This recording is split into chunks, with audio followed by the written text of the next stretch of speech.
Hi friends, welcome to our YouTube channel education concepts. Friends, ఈ Sankranti festival అందరూ కూడా హ్యాపీగా ఎంజాయ్ చేశారని అనుకుంటున్నాను. లాస్ట్ కపుల్ ఆఫ్ డేస్ నుంచి మన ఛానల్ వీడియోస్ పోస్ట్ చేయడానికి మెయిన్ రీజన్ ఆఫీస్ వర్క్స్ అనేవి కాస్త ఎక్కువగా ఉండడం వల్ల మీకంటూ ఇటువంటి జాబ్ నోటిఫికేషన్ డీటెయిల్స్ అయితే షేర్ చేయలేకపోయినా, ఇకపై ప్రతిరోజు కూడా ఒక మంచి జాబ్ నోటిఫికేషన్ ఇన్ఫర్మేషన్ మీకు షేర్ చేయడానికి ప్రయత్నిస్తాను. ఈరోజు మన జాబ్ నోటిఫికేషన్ డీటెయిల్స్ దేని గురించి అంటే, రీసెంట్లీ మనకి ఒక black job notification employment news ద్వారా షేర్ అయింది. ఈ notification National Institute of Plant Health and Management Hyderabad నుంచి రిలీజ్ అవడం అయితే జరిగింది. బ్లాక్ జాబ్ నోటిఫికేషన్ అని చెప్పి ఎందుకంటున్నానంటే, ఎటువంటి నోటిఫికేషన్ డీటెయిల్స్ ఎవరైనా రిలీజ్ అయినా సరే వాటి ఇన్ఫర్మేషన్ చాలా తక్కువ మందికి తెలిస్తే, ఎవరైనా ఇంట్రెస్ట్ ఉన్న క్యాండిడేట్స్ అప్లై అయితే చేసి కాస్త ట్రై అయితే చేస్తే వాళ్ళు జాబ్ గెట్ చేసే అవకాశాలు ఎక్కువగా అయితే ఉంటాయి. బట్ ఈ రిక్రూట్మెంట్లో మనకి డిప్యూటేషన్ బేసిక్ మీద కూడా జాబ్స్ అయితే ఉన్నాయి. ఓవరాల్గా రిక్రూట్మెంట్ గురించి ఒకసారి క్లియర్గా మాట్లాడితే, రిక్రూట్మెంట్లో చూసుకుంటే మొత్తం మనకి 3 కేటగిరీలకు సంబంధించినటువంటి పోస్టులు ఉన్నాయి. మనకి first of all financial adviser, second gardener, ఫైనల్గా మల్టీ టాస్కింగ్ స్టాఫ్ కేటగిరీ 3. ఇలా మొత్తం మనకి 3 పోస్టులు అయితే ఉంటాయి.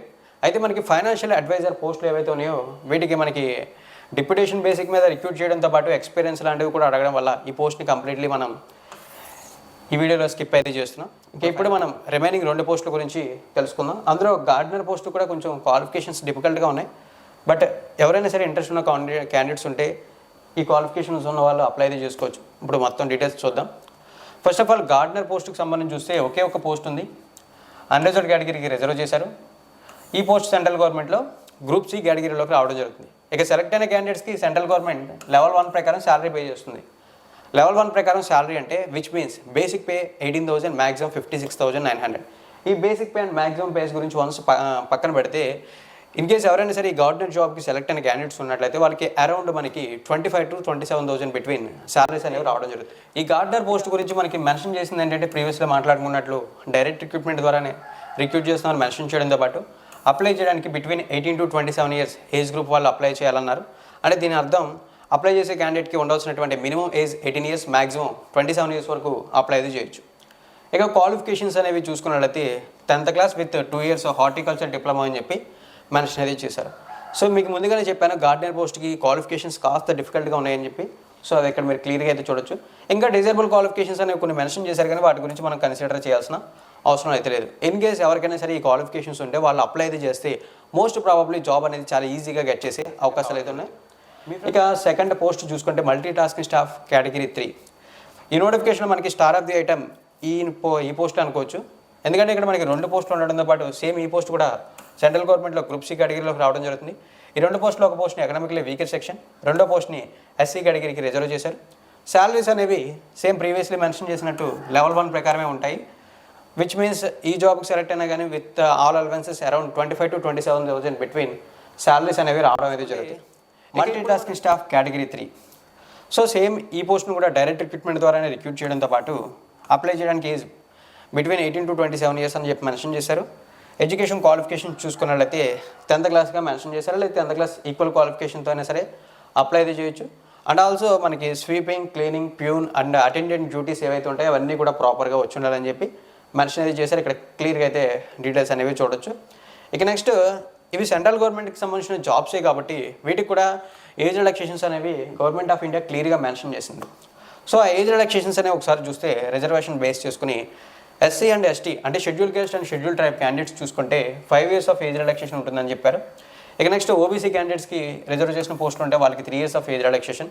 Finally person with bench mark disability ఎవరైతే 40% అబోవ్ పీడబ్ల్యూడీ క్యాండిడేట్స్ ఉంటారో వాళ్ళకి 10 years ఏజ్ రిలాక్సేషన్ అయితే ఉంటుందని చెప్పి మెన్షన్ అయితే చేశారు. సో ఓవరాల్గా ఇవైతే మనకి క్వాలిఫికేషన్స్ అండ్ ఎలిజిబిలిటీస్కి సంబంధించినటువంటి డీటెయిల్స్. ఫ్రెండ్స్, ఇప్పుడు మనం ఈ పోస్టులకు సంబంధించిన సెలక్షన్ ప్రాసెస్ గురించి ఒకసారి క్లియర్గా చెక్ చేస్తే, ప్రొసీజర్ ఆఫ్ సెలక్షన్ అని చెప్పేసి సెలక్షన్ ప్రాసెస్ డీటెయిల్స్ని క్లియర్గా మెన్షన్ చేశారు. సో ఈ నోటిఫికేషన్ మనం షార్ట్ లిస్ట్ చేసిన పోస్టులు gardener and multi tasking staff grade 3 పోస్టులు. సో ఇక్కడ మీరు డీటెయిల్స్ని క్లియర్గా అయితే చూడొచ్చు. సో ఇప్పుడు మనం వీటికి సెలక్షన్ ప్రాసెస్ చూసుకున్నట్లయితే 2 పోస్టులు కూడా సేమ్ మనకి 100 marksకి రిటర్న్ ఎగ్జామ్ ఉంటుంది అండ్ 50 marksకి స్కిల్ టెస్ట్ అయితే ఉంటుందని చెప్పి మెన్షన్ అయితే చేశారు. ఎగ్జామ్ ప్యాటర్న్ గురించి ఒకసారి మనం క్లియర్గా చెక్ చేసినట్లయితే మనకి మల్టీ టాస్కింగ్ స్టాఫ్ కేటగిరీ 3కి సంబంధించి మనకి ఎగ్జామ్ పేపర్ టోటల్గా మనకి 5 partsగా డివైడ్ చేశారు. Part 1లో general knowledge and current affairs, Part 2లో జనరల్ అవేర్నెస్, తర్వాత ఇంగ్లీష్ కాంప్రహెన్షన్ Part 3లో, Part 4లో చూసుకున్నట్లయితే మనకి knowledge of sweeping, cleaning and peoning attending duties, part 5లో మనకి మెయింటెనెన్స్ ఆఫ్ రికార్డ్స్ వీటిని బేస్ చేసుకుని మనకి స్కిల్ టెస్ట్ అయితే ఉంటుందని చెప్పారు. రిటర్న్ టెస్ట్ అయితే ఉంటుందని చెప్పి మెన్షన్ అయితే చేశారు. ఇక నెక్స్ట్ స్కిల్ టెస్ట్ అనేది మనకి sweeping, cleaning, peon and attendant duties మీద మనకి స్కిల్ టెస్ట్ అయితే ఉంటుంది అండ్ ఫిజికల్ ఫిట్నెస్ టెస్ట్ కూడా ఉంటుందని చెప్పి మెన్షన్ అయితే చేశారు. ఇది మనకి మల్టీ టాస్కింగ్ స్టాఫ్ గ్రేడ్ 3కి సంబంధించి. ఇక నెక్స్ట్ మనం గార్డెనర్ పోస్ట్కి చూసుకున్నా సరే సేమ్ ఇదే విధంగా ఎగ్జామ్ ప్యాటర్న్ అయితే ఉంటుంది. జస్ట్ మనకి స్కిల్ టెస్ట్లో చూసుకున్నట్లయితే ఏదైతే మనకి గార్డెనింగ్ వర్క్ అయితే ఉంటుందో వాటికి సంబంధించి అయితే ఉంటుందని చెప్పి మెన్షన్ అయితే చేశారు. ఫ్రెండ్స్, ముందుగా మనం చూసుకున్నట్లయితే ఈ జాబ్స్కి మనకి అప్లై ప్రాసెస్ కంప్లీట్లీ ఆఫ్లైన్లో ఉంటుందని చెప్పారు. అంటే మనకి ఒక అప్లికేషన్ ఫామ్ని ప్రొవైడ్ చేస్తారు. అప్లికేషన్ ఫామ్ని ఫిల్ చేసి అప్లికేషన్ ఫీజు కూడా పే చేసి వాటి డీటెయిల్స్ అన్నీ కూడా అటాచ్ చేసి పోస్టుల ద్వారా సెండ్ చేసి అప్లై అయితే చేయాలి. ఇదైతే అప్లికేషన్ ప్రాసెస్. అయితే ఇక అప్లికేషన్ ఫీజు చూసుకున్నట్లయితే మనకి నోటిఫికేషన్లో తెలుసుకున్న గార్డెనర్ పోస్ట్ కానీ లేదా multi tasking staff category 3 post కానీ గ్రూప్ సి కేటగిరీలోకి రావడం జరుగుతాయి సెంట్రల్ గవర్నమెంట్లో. వీటికి అప్లై అయితే చేయడానికి జనరల్ కేటగిరీ వాళ్ళకి అన్రిజర్వ్డ్ కేటగిరీ వాళ్ళకి 295 రూపీస్ అంటే 295 రూపాయలు అప్లికేషన్ ఫీజ్. ఇక ఓబీసీ కేటగిరీ వాళ్ళకి చూసుకుంటే 177 రూపీస్ అంటే 177 రూపాయలు అప్లికేషన్ ఫీజ్. ఇక ఎవరైతే క్యాండిడేట్స్ ఎస్సీ ఎస్టీ కేటగిరీ వాళ్ళు ఉంటారో వాళ్ళకి చూసుకుంటే ఎటువంటి అప్లికేషన్ ఫీజు లేదని మెన్షన్ చేశారు. అప్లికేషన్ ఫీజు మీరు డీడీ రూపంలో పే చేయాల్సి ఉంటుంది. డీడీ మీరు ఏ పేరు మీద తీయాలో దానికి సంబంధించినటువంటి కంప్లీట్ డీటెయిల్స్ అయితే ఇక్కడ మీకు క్లియర్గా మెన్షన్ చేశారు. ఈ డీటెయిల్స్ని ఇక్కడ మీరు క్లియర్గా అయితే చూడొచ్చు. ఇక స్పెసిఫిక్గా లాస్ట్ డేట్ అంటూ ఏది కూడా లేదు. ఎందుకంటే ఇవి మనకి ఎంప్లాయ్మెంట్ న్యూస్ ద్వారా షేర్ చేసినటువంటి జాబ్ నోటిఫికేషన్ డీటెయిల్స్ కాబట్టి ఎంప్లాయ్మెంట్ న్యూస్లో ఎప్పుడైతే ఈ నోటిఫికేషన్ పబ్లిష్ అవుతుందో అప్పటి నుంచి 30 days లోపు ఈ జాబ్స్కి అప్లై అయితే చేయొచ్చు అని చెప్పి మెన్షన్ చేశారు. తర్వాత ఎవరికైనా అప్లికేషన్ వాళ్ళకి రీచ్ అయినా సరే వాళ్ళు రిజెక్ట్ అయితే చేయడం జరుగుతుంది. అంటే దీని అర్థం చూసుకున్నట్లయితే మనకి అరౌండ్ ఈ మంత్ ఎండింగ్ వరకు అప్లై చేయడానికి టైం ఉంది. February 1st వీక్లో కూడా మీకు టైం అయితే ఉంది. ఇక మనం అప్లికేషన్ సెండ్ చేయాల్సినటువంటి అడ్రస్ చూసుకుంటే ఇక్కడ మనకి అప్లికేషన్ ఎన్వలప్ మీద మనం రాయాల్సింది ఏంటంటే application for the post of మీరు మల్టీ టాస్కింగ్ స్టాఫ్ గ్రేడ్ 3 అయితే గ్రేడ్ 3, గార్డెనర్ అయితే గార్డెనర్ ఆ పోస్ట్ నేమ్ అయితే రాయండి బ్రాకెట్లో ఎన్వలప్ పైన. తర్వాత మనం రాయాల్సిన డీటెయిల్స్ ఏంటంటే address details national Institute of Plant Health and management, Rajendra Nagar, Hyderabad 500030 Telangana. ఈ అడ్రస్ అయితే మనం ఎన్వలప్ మీద అయితే రాసి మన డాక్యుమెంట్స్ అన్ని కూడా అటాచ్ చేసి సెండ్ చేస్తే మన అప్లికేషన్ వాళ్ళకి రీచ్ అయ్యి తీసుకోవడం అయితే జరుగుతుంది. ఇన్ కేస్ మనం అప్లై అయితే చేసినప్పుడు ఏమైనా ఫాల్స్ క్వాలిఫికేషన్స్ అనేవి మెన్షన్ చేసినట్లయితే అప్లికేషన్స్ రిజెక్ట్ చేయడం జరుగుతుందని చెప్పారు. అప్లై చేసిన క్యాండిడేట్స్లో ఎవరైతే వాళ్ళు మెన్షన్ చేసిన క్వాలిఫికేషన్స్ అనేవి పర్ఫెక్ట్గా ఉన్నాయని చెప్పి క్రాస్ చెక్ చేసుకున్నట్లు వాళ్ళకి అనిపిస్తాయో వాళ్ళని షార్ట్ లిస్ట్ చేసి వాళ్ళకి return exams and skill test లాంటివి కండక్ట్ చేసి వాళ్ళకి జాబ్స్ ఇవ్వడం జరుగుతుంది. రిక్రూట్మెంట్ ప్రాసెస్ అరౌండ్ మనకు ఒక 3 to 5 months లోపు కంప్లీట్ అవుతుంది. జాబ్ లొకేషన్ ఎస్పెషల్లీ మీకు హైదరాబాద్లో అయితే ఉంటుంది. ఇన్ కేస్ ఎవరైనా సరే ఒక మంచి జాబ్ కావాలి హైదరాబాద్లో ఉంటే సరిపోతుంది. తెలుగు రాష్ట్రాల్లో ఏదైనా ఒక ప్లేస్ అయితే చాలు, వేరే స్టేట్స్కి వెళ్ళలేమనుకుంటారు వాళ్ళు జాబ్స్కి ట్రై చేయండి. అది అంటే ఇవి బ్లాక్ జాబ్ నోటిఫికేషన్స్ కాబట్టి కాంపిటీషన్ కూడా కాస్త తక్కువగా ఉండే అవకాశాలు అయితే ఉంది. ఇంట్రెస్ట్ ఉన్న వాళ్ళు అప్లై చేయండి.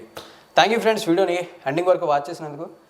ఈ నోటిఫికేషన్ ఎక్స్ప్లెనేషన్ అనేది మీకు క్లియర్గా ఉంది అనిపిస్తే ఈ వీడియోలో లైక్ అయితే చేసి సపోర్ట్ చేయండి. మరిన్ని రెగ్యులర్ జాబ్ నోటిఫికేషన్ డీటెయిల్స్ ఎప్పటికప్పుడు తెలుసుకోవడానికి మన ఛానల్ని ఫాలో అయితే చేసి సబ్స్క్రైబ్ అయితే చేయండి. థ్యాంక్ యూ ఫ్రెండ్స్, వీడియోని ఎండింగ్ వరకు వాచ్ చేసినందుకు.